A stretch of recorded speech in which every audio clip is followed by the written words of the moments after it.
오늘 하나님께서 우리에게 주시는 말씀은 구약성경 창세기 24장 1절에서 9절까지의 말씀 함께 봅니다. 구약성경 창세기 24장 1절에서 9절까지 우리 한 목소리로 함께 봉독하겠습니다. 아브라함이 나이가 많아 늙었고 여호와께서 그에게 범사에 복을 주셨더라. 아브라함이 자기 집 모든 소유를 맡은 늙은 종에게 이르되 청하건대 내 허벅지 밑에 내 손을 넣어라.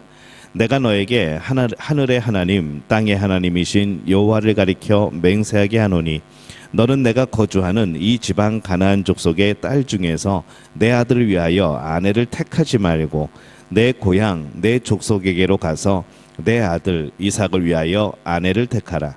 종이 이르되 여자가 나를 따라 이 땅으로 오려고 하지 아니하거든 내가 주인의 아들을 주인이 나오신 땅으로 인도하여 돌아가리이까. 아브라함이 그에게 이르되 내 아들을 그리로 데리고 돌아가지 아니하도록 하라. 하늘의 하나님 여호와께서 나를 내 아버지의 집과 내 고향 땅에서 떠나게 하시고 내게 말씀하시며 내게 맹세하여 이르시기를 이 땅을 내 씨에게 주리라 하셨으니 그가 그 사자를 너보다 앞서 보내실지라. 내가 거기서 내 아들을 위하여 아내를 택할지니라. 만일 여자가 너를 따라오려고 하지 아니하면 나의 이 맹세가 너와 상관이 없나니 오직 내 아들을 데리고 그리로 가지 말지니라. 그 종이 이에 그의 주인 아브라함의 허벅지 아래에 손을 넣고 이 일에 대하여 그에게 맹세하였더라. 아멘. 할렐루야. 하나님의 은혜가 오늘 이 새벽에 하루의 첫 시간을 주 앞에 드리는 우리 믿음의 가족들에게 함께 하시기를 예수님의 이름으로 축원합니다. 오늘 말씀은 이 아브라함이 아들 이삭의 결혼을 위해서 그 종을 메소포타미아 지역으로 보내는 그러한 내용을 담고 있습니다. 아브라함은 인생의 후반부를 지금 살아가고 있습니다. 140세의 나이가 되었죠. 이 아들의 나이도 벌써 한 40이 되었지만은 아직 결혼을 하지 않았습니다. 그래서 말씀의 2절에 보면은 아브라함이 자기 집 모든 소유를 맡은 늙은 종에게 이르되 청하건대 내 허벅지 밑에 내 손을 넣어라. 이렇게 말씀을 하죠. 이 아브라함은 아들의 배필을 구하기 위하여서 집안에서 제일 믿을 만한 사람을 부릅니다. 이 허벅지 밑에 내 손을 넣으라는 것은 아브라함 한 사람뿐만이 아니라 이후에 모든 자손의 이름을 다 합한 것을 두고 맹세하는 그런 의미가 되어집니다. 그래서 매우 강력한 맹세를 할 때에 정말로 중요한 그것을 결정하고 맹세를 할 때에 사용한 그런 방법인 것이죠. 이후에 야곱이 요셉에게 맹세를 시킬 때에도 이 똑같은 방법을 사용을 합니다. 이 아브라함에게는 이 일이 매우 중요하다는 것을 우리가 볼 수가 있습니다. 3절과 4절에 보면은 내가 너에게 하늘의 하나님 땅의 하나님이신 여호와를 가리켜 맹세하게 하노니 너는 내가 거주하는 이 지방 가나안 족속의 딸 중에서 내 아들을 위하여 아내를 택하지 말고 내 고향 내 족속에게로 가서 내 아들 이삭을 위하여 아내를 택하라. 이렇게 말씀을 합니다. 왜 가나안에서 아내를 택하지 말아야 되는가? 이유가 나와 있지는 않습니다. 아무래도 이 가나안은 함의 자손이고 또한 저주와 죄의 영향을 많이 받은 그런 민족으로 그렇게 이해하는 측면이 많을 겁니다. 그래서 내 족속에게로 가서 내 아들 이삭을 위하여 아내를 택하라 라고 말을 하죠. 이 이유도 정확하게 나오지는 않습니다. 하지만은 우리가 한번 살펴본데 순전히 민족적인 그런 관심으로 당시의 관습이 가장 큰 이유가 되지 않았을까라는 생각을 해보는 것이죠. 이 아브라함도 이복 누이 사라와 결혼을 합니다. 그렇게 가까운 인척과 결혼을 함으로써 그 민족의 순수성을 보존하려는 그런 문화가 강한 시기가 아니었나라는 그런 생각도 해봅니다. 또 한편으로는 신앙적인 이유가 있습니다. 이것에 대해서도 구체적으로 나와 있지는 않지만은 이후에 리브가가 아브라함처럼 고향을 떠나서 가나안으로 오는 그것에서 우리가 그걸 볼 수 있죠. 또한 믿음이 갑자기 하늘에서 떨어지는 것이 아니고 어느 날 갑자기 믿음이 막 굳건해지는 그런 것이 아니라 그런 것이 아니기 때문에 이 아브라함의 아버지 데라와 그 자녀들에게 믿음의 면이 조금 있지 않았나라는 그런 생각도 해봅니다.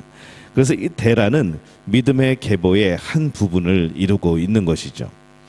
이삭의 아내를 아브라함의 본래 고향으로 가서 찾아야 한다고 하나님께서 말씀하신 적은 없습니다.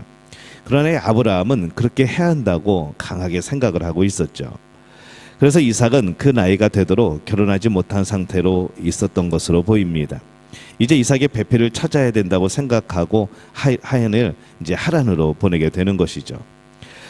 아브라함의 하인이 묻습니다. 이 5절 말씀에 보면은 종이 이르되 여자가 나를 따라 이 땅으로 오려고 하지 아니하거든 내가 주인의 아들을 주인이 나오신 땅으로 인도하여 돌아가리이까 이렇게 물어봅니다. 아마 이 대부분의 여인들은 이 먼 곳으로 이방 땅으로 오려고 하지 않을 겁니다. 그래서 그 아들 이삭이 결혼이 최우선이라고 한다면은 그만 아들을 오지 않을 때는 아들을 데리고 가면 어떻습니까? 그래도 됩니까? 라고 물어보는 겁니다. 근데 아브라함이 이렇게 대답을 하죠. 아브라함이 그에게 이르되 내 아들을 그리로 데리고 돌아가지 아니하도록 하라 이렇게 말을 합니다. 이삭의 아버지 아브라함의 족속과는 결혼하는 것이 중요하지만은 그것이 가나안을 떠나는 것보다는 중요하지 않은 것을 분명히 하는 것이죠. 왜 그렇게 말을 하였을까요? 이 같은 족속과의 결혼은 소신이지만은 이 가나안을 떠나지 않는 것은 하나님과의 약속이기 때문에 그렇습니다. 하나님과의 약속이 먼저였던 것이죠. 사람들이 급한 일을 만나면은 하나님과의 약속을 다 잊어버립니다. 언제 그랬냐는 듯이 하나님과 약속해놓고서도 금방 어기고 금방 포기하고 금방 시들해지고 아니면은 잠시 제껴두었다가 하나님 좀 급한 일 좀 처리한 다음에 그때 약속한 거 제가 할게요 라고 하는 우리의 모습들이 있는 것이죠.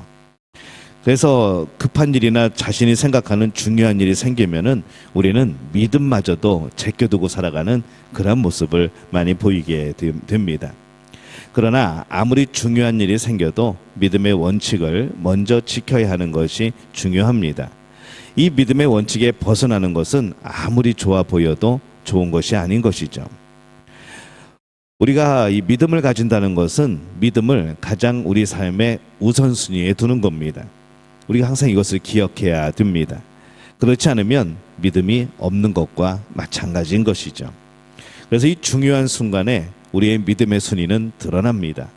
정말 내가 위급한 순간에 우리는 무엇이 가장 우선순위인가 볼 수 있다는 것이죠. 7절 말씀에 보면은 하늘의 하나님 여호와께서 나를 내 아버지의 집과 내 고향 땅에서 떠나게 하시고 내게 말씀하시며 내게 맹세하여 이르시기를 이 땅을 내 씨에게 주리라 하셨으니 그가 그 사자를 너보다 앞서 보내실지라 내가 거기서 내 아들을 위하여 아내를 택할지니라 이렇게 말씀을 합니다. 이 아브라함은 하나님의 말씀을 그대로 믿었습니다. 그리고 말씀에 근거하여서 그 사자를 너보다 앞서 보내실지라 라고 판단을 한 것이죠. 말씀하시지 않아도 하나님께서 늘 세밀하게 인도하셨음을 알기 때문에 이번에도 하나님께서 말씀하신 것은 없지만은 하나님의 영광을 위하여 가는 그의 믿음의 길에 하나님이 인도하실 것이라는 것을 그는 믿고 있었던 겁니다. 원칙은 분명했습니다. 이삭이 가나안에 머무는 겁니다. 만약에 여자가 따라오지 않는다면 그것은 그 여인의 몫이 되어지겠죠. 그러면 그 부분은 또 그대로 받아들여야 되는 겁니다. 중요한 것은 아브라함과 그 하인, 그 종이 지켜야 되는 원칙입니다. 이삭이 메소포타미아에 가서는 안 된다는 것이죠. 상황이 쉽지는 않습니다. 그러나 그래도 여전히 원칙을 철저하게 지키고 있는 이들의 모습을 오늘 우리는 살펴봅니다.